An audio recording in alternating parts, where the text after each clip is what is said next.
ভারতের বানর গুলা যদি ছেড়ে দেয় আমরা শেষ। তা আমরা বাপের আগে বাল বালায় যায়, ভারতের বকার দরকার আছে? তোর কি দরকার?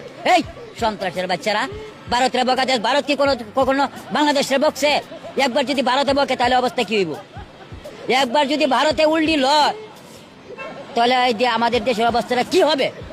সেভেন সিস্টার লিয়ে দৌড়াদৌড়ি করি আর যাই করি, ওরা যদি ভারতের যদি বানর গুলা যদি ছেড়ে দেয়, ভারত কি কখনো বলছে আমাদের বিরুদ্ধে কোনো কথা? ভারতের বানর গুলা যদি ছেড়ে দেয় আমরা শেষ। তা আমরা বাপের আগে বাল বালায় যায়, ভারতের বকার দরকার আছে? তোর কি দরকার? এই সন্ত্রাসের বাচ্চারা, ভারতের বকা দেশ। ভারত কি কখনো বাংলাদেশের বকছে? একবার যদি ভারতে বকে তাহলে অবস্থা কি হইব? একবার যদি ভারতে উল্টি লয় তাহলে এই যে আমাদের দেশের অবস্থাটা কি হবে? সেভেন সিস্টার লিয়ে দৌড়াদৌড়ি করি আর যাই করি, ওরা যদি ভারতের যদি বানর গুলা যদি ছাড়িয়ে দেয়, ভারত কি কখনো বলছে আমাদের বিরুদ্ধে কোনো কথা?